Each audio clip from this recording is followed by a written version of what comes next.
कैसे हैं आप लोग। एक बार वापस से आपका स्वागत है मेरे चैनल में। आज हम आपके लिए लेके आए हैं पंचायत सीरीज का नया टॉपिक का नाम हमारा शहरी स्थानीय निकाय, जिसे अंग्रेजी में कहते हैं अर्बन लोकल बॉडीज या यूएलबी। बात करें शहरी स्थानीय निकायों की, तो भारत में पहला नगर निगम 1687 में मद्रास में स्थापित किया गया था। कब? 1687 में मद्रास में स्थापित किया गया था। राजस्थान की पहली नगर पालिका की बात करें तो 1864 में माउंट आबू में स्थापित की गई थी। और राजीव गांधी सरकार के द्वारा 65वें संविधान संशोधन अधिनियम 1989 के माध्यम से जो हमारे नगरीय निकाय थे उनको संवैधानिक आधार देने का प्रयास किया गया था, लेकिन दे नहीं पाए वो। अर्थात उन्होंने एक कोशिश की कि ऐसा हो, लेकिन ऐसा नहीं हो पाया। लेकिन ऐसा नहीं है कि होगा ही नहीं, तो हमारे 74वें संविधान संशोधन के माध्यम से हमारे जो नगरीय निकाय है उनको संवैधानिक आधार दिया गया। 74वें संविधान संशोधन हमारे 1992 में आया था। क्रियान्वयन की बात करें तो ये हमारे संशोधन अधिनियम 1 जून 1993 को किया गया था और 74वें संविधान संशोधन का क्रियान्वयन हमारे 9 अगस्त 1994 को कर दिया गया था। ठीक है, तो राजस्थान सरकार की बात करते हैं। राजस्थान सरकार के द्वारा इसका क्रियान्वयन हमारे 9 अगस्त 1994 को और हमारे संसद के द्वारा 1 जून 1993 को इसका जो क्रियान्वयन कर दिया गया था। अब बात करेंगे इसके प्रावधानों की, इसमें कौन कौन से प्रावधान थे। तो 74वें संविधान संशोधन में संवैधानिक प्रावधानों की बात करें तो संविधान में एक नया भाग 9A जोड़ा गया, जिसका शीर्षक या हेडिंग क्या थी? नगर पालिका। 74वें संविधान संशोधन से संविधान में 12वीं अनुसूची जोड़ी गई, जिसमें क्या थे? 18 विषय हुआ करते थे। कितने विषय होते थे? 18 विषय होते थे। और लगातार परीक्षाओं में जो हमारे पंचायतें हैं उनके 29 विषय और जो हमारे नगर पालिका नगर निगम है उनके 18 विषय, उनसे लगातार प्रश्न पूछे जा रहे हैं। तो आपको ये चीज़ें याद रखनी है। 74वें संविधान संशोधन में शहरी स्थानीय निकाय हैं उनको संविधान में अनुच्छेद 243 से 243 तक स्थान दिया गया है। अब बात करें शहरी स्थानीय निकाय से संबंधित कौन कौन से अनुच्छेद है। तो भारतीय संविधान के अनुच्छेद 243 के से लेकर अनुच्छेद 243 तक शहरी स्थानीय निकायों का उल्लेख किया गया है। तो शुरुआत करें हम अनुच्छेद 243 से। भारतीय संविधान के अनुच्छेद 243 में हमारे महानगर, नगर क्षेत्रों, इनकी सबकी परिभाषा दी गई कि इनका मतलब क्या होता है। तो मतलब देखें तो महानगर की परिभाषा किसे कहते हैं? कोई भी हमारे मेट्रोपॉलिटन एरिया है, सिटी है, तो किसे कहेंगे? तो ऐसी सिटी जिसकी जनसंख्या 10 लाख से अधिक है, तो उन्हें हम क्या मानेंगे? मेट्रोपॉलिटन एरिया या फिर महानगर एरिया मानेंगे। जैसे कि हमारे लगभग राजस्थान में 1 या 2 जिले ऐसे हैं जिनकी जनसंख्या हमारी 10 लाख से कम होगी। नहीं तो हमारे जयपुर की जनसंख्या तो 2011 के अनुसार तो 66 लाख थी, और यदि अभी देखें तो हो सकता है 90 लाख हो गई हो। बात करें तो भारत को मेट्रोपॉलिटन सिटी में गिना जाता है। फिर बात करें नगरीय कस्बा की, टाउन की, तो न्यूनतम 5000 की जनसंख्या वाले एरिया होते हैं उनको नगर या कस्बा कहेंगे। ऐसे व्यक्ति जो जहाँ के 75% पुरुष क्या है? गैर कृषि कार्यों में लगे हुए रहते हैं, वो नगर या कस्बा कहलाएंगे। और साथ ही साथ जनसंख्या घनत्व तो कम से कम 400 लोग प्रति किलोमीटर के हिसाब से रहने चाहिए। तो हमने नगर या कस्बा के 3 क्राइटेरिया देखे। न्यूनतम 5000 की जनसंख्या होनी चाहिए, 75% पुरुष क्या है? कार्मिक और गैर कृषि कार्यों में जुड़े हुए होने चाहिए, और क्या देखें? जनसंख्या घनत्व 400 प्रति वर्ग किलोमीटर के हिसाब से होनी चाहिए। अर्थात कम से कम ये क्राइटेरिया इसके अंदर दिए गए हैं। बात करें अनुच्छेद 243 क्यों की, तो भारत के संविधान के अनुच्छेद 243 क्यों में नगरीय निकायों को त्रिस्तरीय व्यवस्था का उल्लेख किया गया है। नगरीय निकायों में क्या किया गया है? त्रिस्तरीय व्यवस्था का उल्लेख किया गया है। जैसे कि हमारे सबसे ऊपर हो गया हमारे नगर निगम, फिर हो गया नगर परिषद, फिर हो गया हमारी नगर पालिका। 3 स्तरीय व्यवस्था है। तो व्यवस्था के बारे में देखें तो राजस्थान में 5 लाख से अधिक जनसंख्या होगी तो नगर निगम का गठन किया जाएगा। यदि राजस्थान में एक ऐसा एरिया जहाँ की जनसंख्या 5 लाख से अधिक है तो वहाँ नगर निगम का गठन होगा।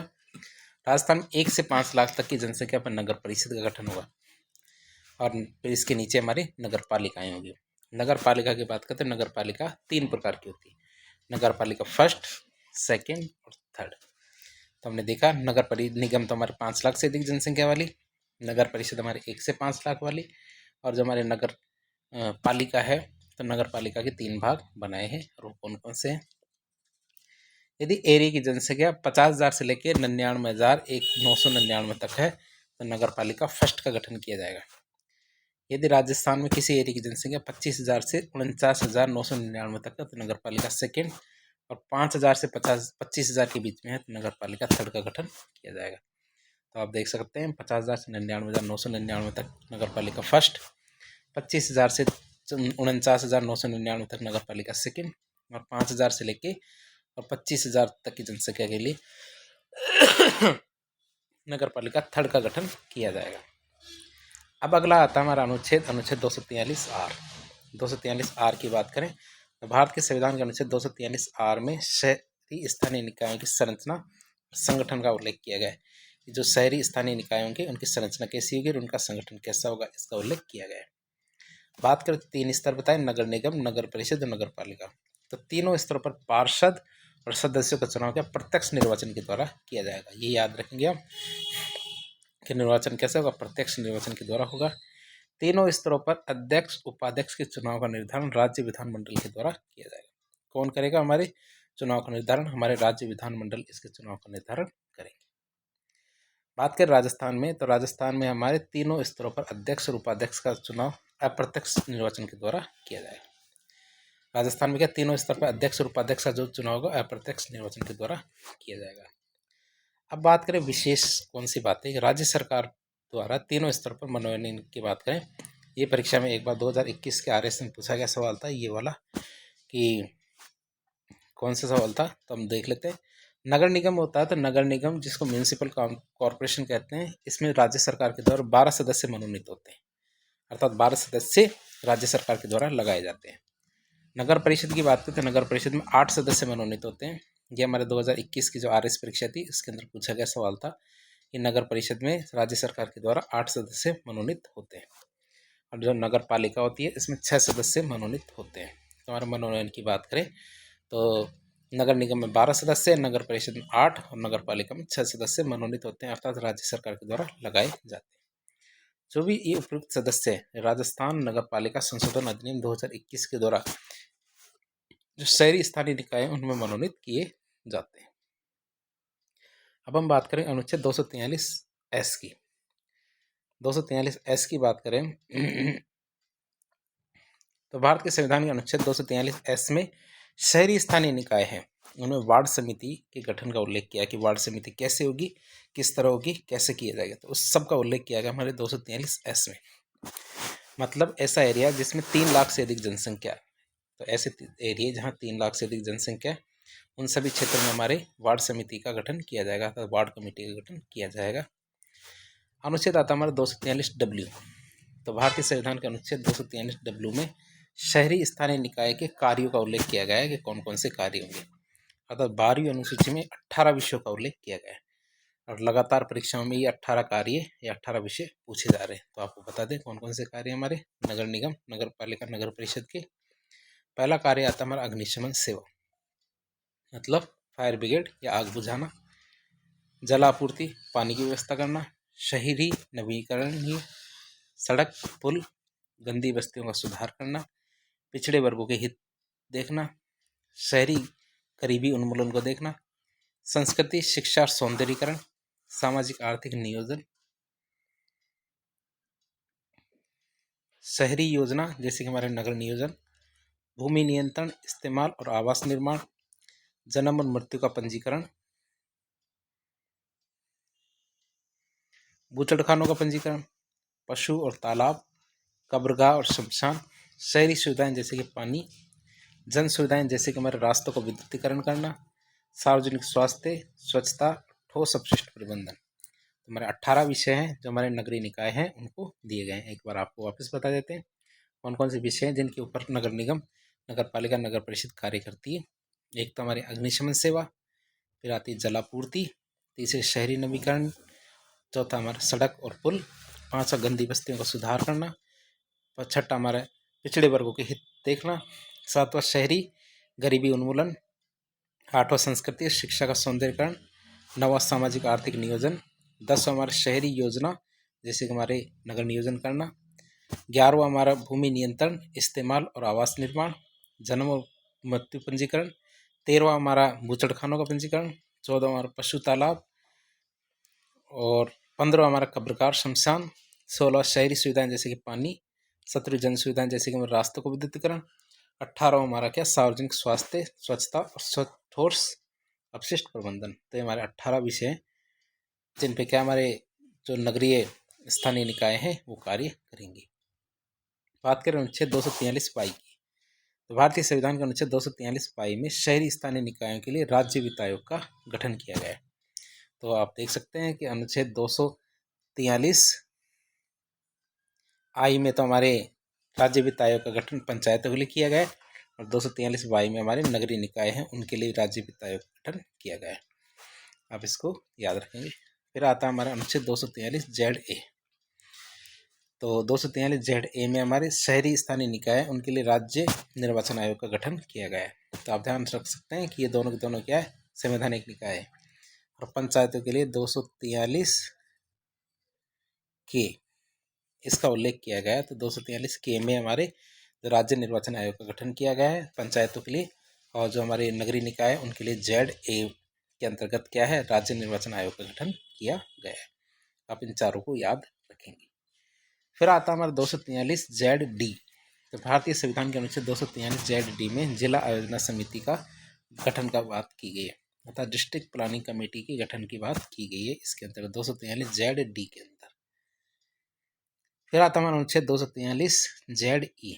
तो भारत के संविधान के अनुच्छेद 243 जेड ई में महानगरीय नियोजन समिति, क्या महानगरीय नियोजन समिति या फिर महानगरीय आयोजना समिति का उल्लेख किया गया है कि जैसे कि महानगरीय आयोजना समिति की बात करें तो इसमें न्यूनतम 2/3 सदस्य पंचायती राज संस्थाओं और नगरीय निकायों से होते हैं। ये हमने देखे थे, लेकिन राजस्थान में इसको 80% कर दिया है। पहले इसमें 2/3 सदस्य ही होते थे। अब बात करें राजस्थान में नगर निगमों की। राजस्थान में कौन से और कितने नगर निगम है उनकी बात करें। राजस्थान में देखें तो सबसे पहला नगर निगम हमारे अजमेर नगर निगम था, जिसकी स्थापना 1866 में की गई थी। सबसे प्राचीन नगर निगम कौन सा है, हमारा अजमेर नगर निगम। फिर जोधपुर उत्तर, जोधपुर दक्षिण, ये हो सकता है थोड़ा स्थापना के क्रम में आगे पीछे हो, लेकिन हमें अब ये से प्रश्न पूछे नहीं जाते हैं, तो हमें तो केवल संख्या और कौन कौन से वो याद होना चाहिए। अजमेर, जोधपुर उत्तर, जोधपुर दक्षिण, कोटा और दक्षिण, कोटा उत्तर, बीकानेर नगर निगम, उदयपुर नगर निगम, भरतपुर नगर निगम, हमारे जयपुर ग्रेटर नगर निगम, जयपुर हेरिटेज नगर निगम, अलवर नगर निगम, पाली नगर निगम और भीलवाड़ा नगर निगम। ये जो हमारे लेटेस्ट की बात है, लेटेस्ट हमारे दो बने हैं। दो कौन कौन से हैं हमारे, पाली नगर निगम और भीलवाड़ा नगर निगम। तो ये दो लेटेस्ट बने हैं कब, 2 सितंबर 2024 के दोनों बने हैं, और इससे पहले अलवर है जो जुलाई में बन गया था। तो इस तरह देखें तो लेटेस्ट में तो हमारी ये दो है, उससे पहले हमारा अलवर नगर निगम था, ये जुलाई 2024 में बना था। तो इस तरह देखें तो राजस्थान में वर्तमान में कितने, 13 नगर निगम चल रहे हैं। तो हम देखें right to recall. Right to recall की बात करें हम, तो शहरी स्थानीय निकाय में राइट टू रिकॉल मतलब वापस बुलाने के अधिकार का प्रावधान 2011 में लाया गया था। अर्थात जो आपके प्रतिनिधि ठीक से काम नहीं कर रहे हैं उनको आप वापस बुला लो, अर्थात उनके जो कैंडिडेचर है उनको आप कैंसिल कर दो, कि वो उम्मीदवारी उनको ख़त्म कर दो। तो शहरी स्थानीय निकाय में राइट टू रिकॉल का प्रावधान सन 2012 में लाया गया था, या फिर उसको लागू कर दिया गया था। राइट टू रिकॉल के लिए जो भी सदस्य हैं उनके 1/3 सदस्यों का समर्थन चाहिए, और हटाने के लिए 2/3 और 3/4 सदस्यों का समर्थन चाहिए। ये अपने पहले भी पंचायतों के लिए भी प्रावधान यही था, हमने देख लिया। मतलब 2017 से पहले प्रस्ताव को पारित करने के लिए 2/3 सदस्य चाहिए थे, लेकिन 2017 के बाद में 2/3 सदस्य को चेंज करके 3/4 सदस्य कर दिया गया। ये 3/4 सदस्य यदि समर्थन में वोट डालते हैं तो वह सदस्य अपने पद से हटा दिया जाएगा। Right to recall. अन्य शहरी स्थानीय निकाय की बात करें जिनका प्रावधान संविधान में नहीं है, लेकिन फिर भी हमारे शहरी स्थानीय निकाय हैं, और वो कौन कौन से हैं, जैसे कि हमारे एक होता है छावनी मंडल, कैंटोनमेंट बोर्ड होता है, एक हमारे अधिसूचित क्षेत्र समिति होती है, एकल उद्देश्य के अभिकरण, न्यासपत्तन, टाउनशिप, जैसे कि हमारे भिवाड़ी के अंदर भी एक टाउनशिप बन रही है राजस्थान के अंदर, तो वो भी देख सकते हैं। हमारे DMIC दिल्ली में मुंबई इंडस्ट्रियल कॉरिडोर है, उसके अंतर्गत हमारे भिवाड़ी के अंदर भी एक टाउनशिप बन रही है। बात करें सबसे पहले छावनी मंडल या फिर कैंटोनमेंट बोर्ड की। तो छावनी मंडल एक सांविधिक निकाय होता है, स्टैट्यूटरी बॉडी होती है, संवैधानिक निकाय नहीं होता है। क्यों? क्योंकि इसकी स्थापना छावनी मंडल कानून 1924 के द्वारा की जाती है। छावनी तो जानते होंगे आप कि जैसे हमारे बैरकपुर छावनी होती है, जैसे 1857 क्रांति में आपने काफ़ी सारी छावनियों के बारे में सुना होगा। या फिर हमारे राजस्थान के अंदर नसीराबाद छावनी थी, एरनपुरा छावनी। छावनी का मतलब होता है जहाँ हमारे जो फौजी होते हैं, सैनिक होते हैं, उनके हथियार, उनके परिवार वाले, वे सभी रहते हैं, वो हमारी छावनी कहलाती है। तो राजस्थान में भी ऐसी छावनियाँ हैं। तो छावनी मंडल क्या, कानून की बात करें तो 1924 का जो कानून है उसके अंतर्गत प्रशासित की जाती है। अब इसके अंदर क्या 2006 के अंदर संशोधन किया गया था। छावनी मंडल की बात करें तो छावनी मंडल हमारे रक्षा मंत्रालय के अधीन कार्य करती है। अर्थात इसमें जो पैसा आता है, कानून आते हैं, सब कुछ कौन देखता है? हमारे रक्षा मंत्रालय करता है। अब बात करें छावनी मंडल के सदस्य की। छावनी मंडल के सदस्य में देखें तो नागरिकों में से ही निर्वाचित किए जाते हैं सदस्य। सैन्य प्रशासन से क्या किए जाते हैं? मनोनीत होते हैं सदस्य। तो मनोनीत सदस्य वो तो सैन्य प्रशासन से आते हैं और निर्वाचित सदस्य हमारे नागरिकों में से ही होते हैं जो उस एरिया में रहते हैं। बात करें छावनी मंडल में निर्वाचित सदस्यों का कार्यकाल 3 वर्ष का होता है। और जो हमारे छावनी मंडल का अध्यक्ष है जिसे हम कमांडिंग ऑफिसर भी कहते हैं, मतलब CO मतलब कमांडिंग ऑफिसर कहते हैं छावनी मंडल के अध्यक्ष को। भारत की बात करें तो भारत में इस टाइम 62 छावनी मंडल कार्यरत है। और राजस्थान में एक छावनी मंडल है जो हमारे कौन सा, नसीराबाद के अंदर। नसीराबाद मतलब अजमेर में, जहाँ से 1857 की क्रांति शुरू हुई थी। तो हमारे पास वही एक आखिरी बच गया है। तो नसीराबाद छावनी मंडल की बात करें तो यहाँ का अजमेर छावनी मंडल के नाम से भी इसको जाना जाता है। तो अजमेर छावनी मंडल या नसीराबाद छावनी मंडल दोनों बात एक ही है। या अजमेर कंटेनमेंट बोर्ड के नाम से भी इसे जाना जाता है। नसीराबाद छावनी मंडल की स्थापना 1961 में की गई थी। कब? 1961 में। बात करें नोटिफाइड एरिया कमेटी की, अधिसूचित क्षेत्र समिति या नोटिफाइड एरिया कमेटी की बात करें तो क्या बात होगी इसकी? तो हमारे अधिसूचित क्षेत्र समिति का प्रावधान ना तो संविधान में किया गया है, ना ही यह समिति किसी अधिनियम से बनाई जाती है। भाई इसका न तो कहीं संविधान में उल्लेख है, न ही हमारे कोई कानून है तो जिसके जरिए इसको बनाया जाए।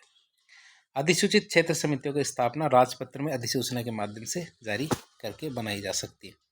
जैसे हमारा राज्यपाल महोदय राजस्थान में और हमारा राष्ट्रपति महोदय केंद्र सरकार में, ये क्या कर सकते हैं? अधिसूचना या नोटिफिकेशन जारी करके ही इनकी स्थापना कर सकते हैं।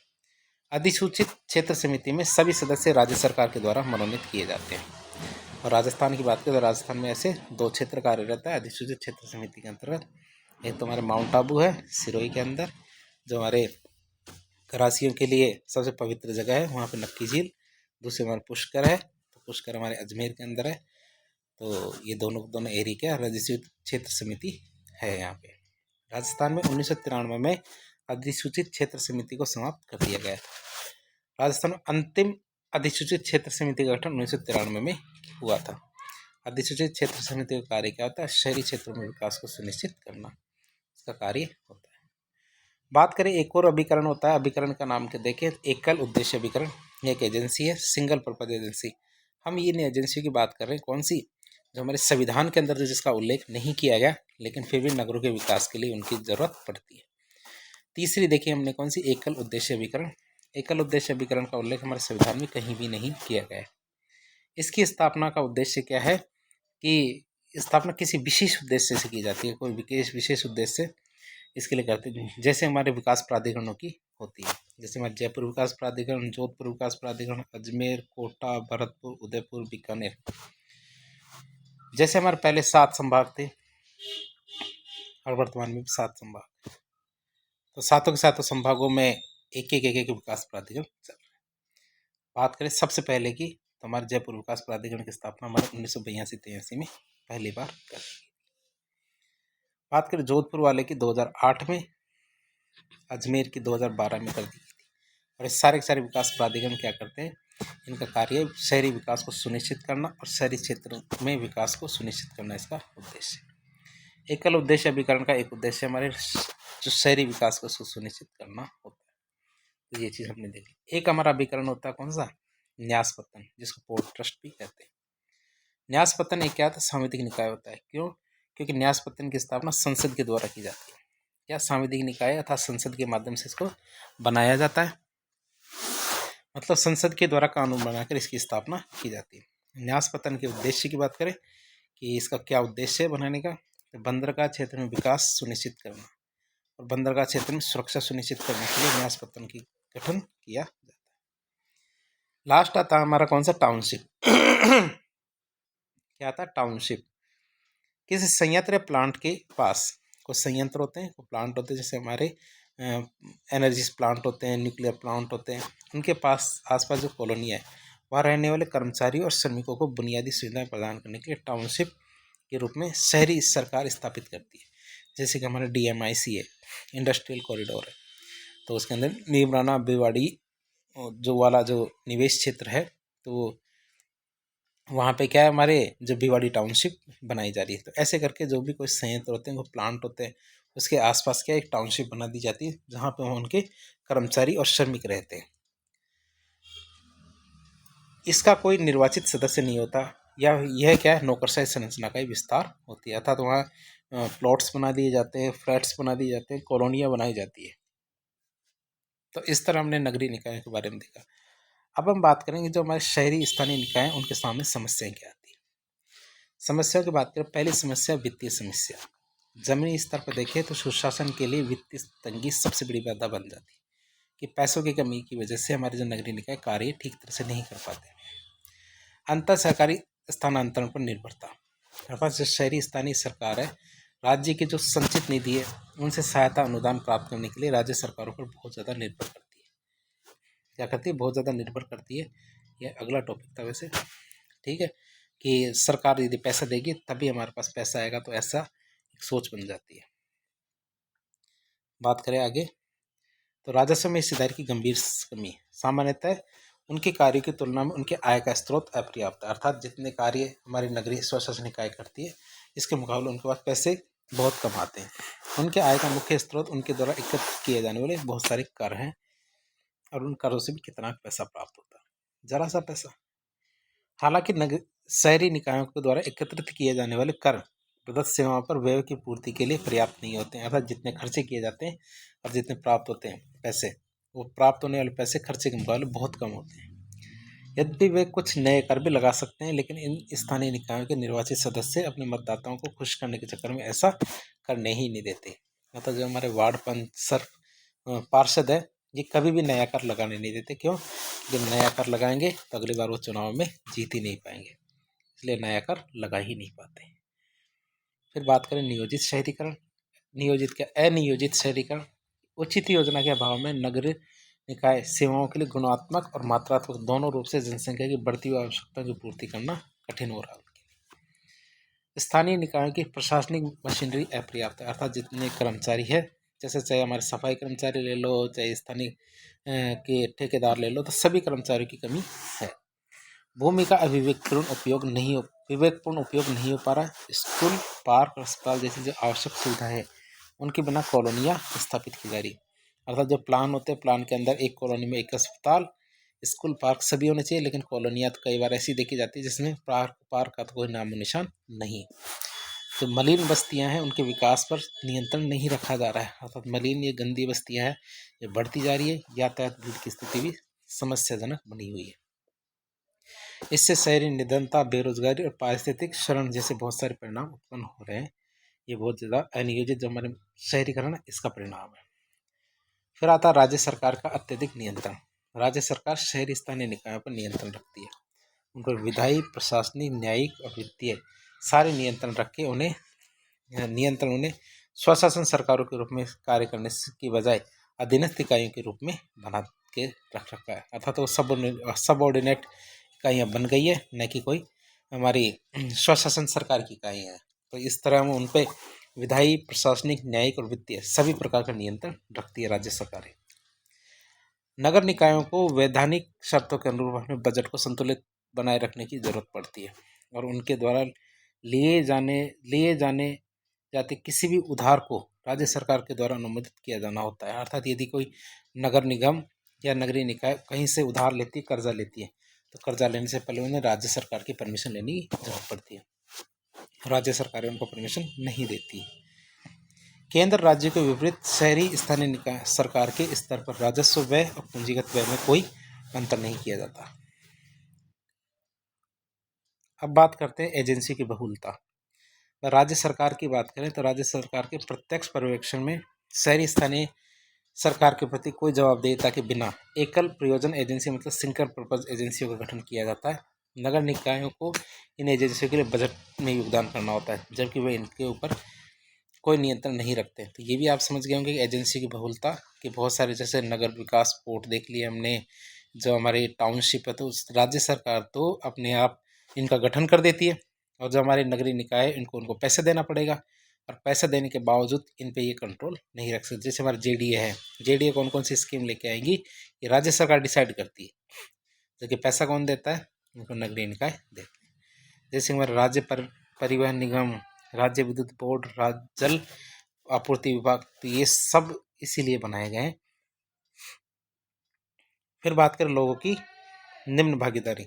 साक्षरता और शैक्षणिक स्तर के अपेक्षाकृत उच्च स्तर के बावजूद शहर के निवासी शहरी सरकारी जो निकाय हैं उनके कार्यक्रम में कोई रुचि नहीं लेते हैं। जितने भी कार्य किए जाते हैं तो उनमें किसी प्रकार की रुचि नहीं लेते हैं जो हमारे नागरिक, जबकि पढ़े लिखे हैं, समझदार है। इसके बावजूद विशेष प्रयोजन एजेंसियों और अन्य शहरी निकायों की बहुलता लोगों को उनकी भूमिका सीमितताओं के बारे में भ्रमित कर देती है।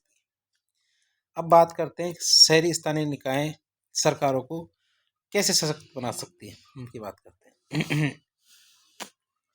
अर्थात ऐसे तो फिर हमें बंद कर देना चाहिए इनको, शहरी निकायों को, लेकिन नहीं, हमें उनको बंद नहीं करना चाहिए।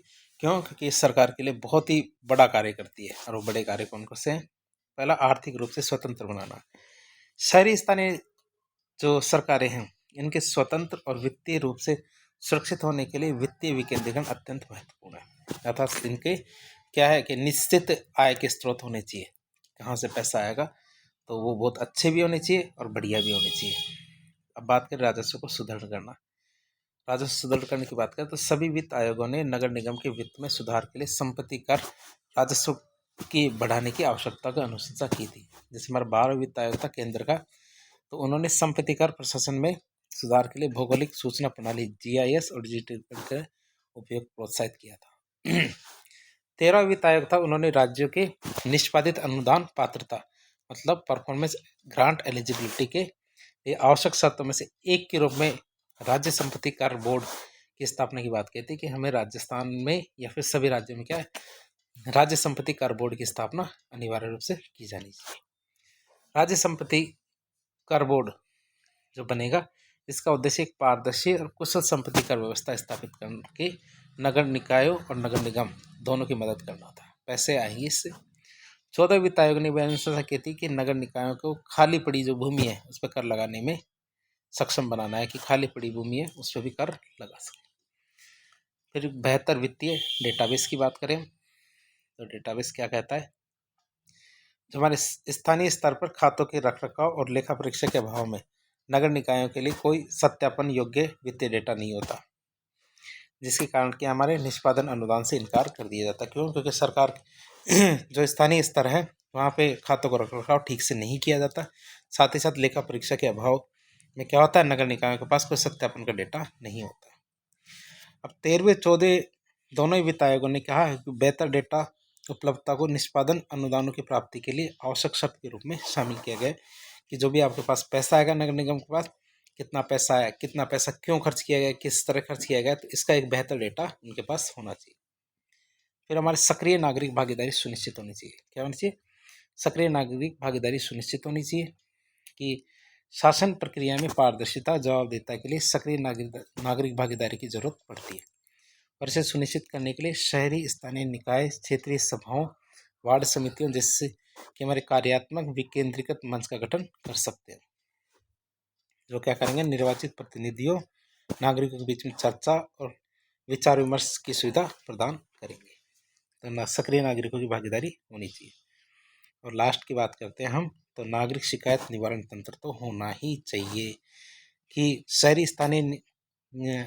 जो शहरी स्थानीय निकाय है शिकायतों को दर्ज करने के लिए एक प्रौद्योगिकी सक्षम मंच स्थापित कर सकते हैं, जो शहर की सरकारों को नागरिकों की आवश्यकताओं के प्रति उत्तरदायी बनाए। इस तंत्र के माध्यम से क्या नागरिकों को फीडबैक देने और शिकायतें दर्ज करने, उनको क्लोज करने की अनुमति भी दी जानी चाहिए। शहरी शासन की इन संरचनात्मक और स्थापत्य संबंधी जो समस्याएं संबोधित करने से शहरों में प्रभावी सेवा वितरण सुनिश्चित होगी, जिससे नागरिकों के जीवन की गुणवत्ता में सुधार होगा। तो इस तरह आज के लेक्चर में हमने शहरी निकायों के बारे में सब कुछ जानने का प्रयास किया, उनके इतिहास के बारे में जानने का प्रयास किया, उनके संवैधानिक प्रावधान के बारे में जानने का प्रयास किया, उनके कार्य, उनकी समस्याएं और उनके किस तरह सुझाव या समाधान किए जा सकते हैं, इसके बारे में जानने की कोशिश की। तो इस प्रकार के इन्फॉर्मेटिव वीडियो देखने के लिए हमारे चैनल से जुड़े। वीडियो पसंद आता तो वीडियो को लाइक करें, चैनल को सब्सक्राइब करें, अपने दोस्तों के साथ शेयर करें। धन्यवाद।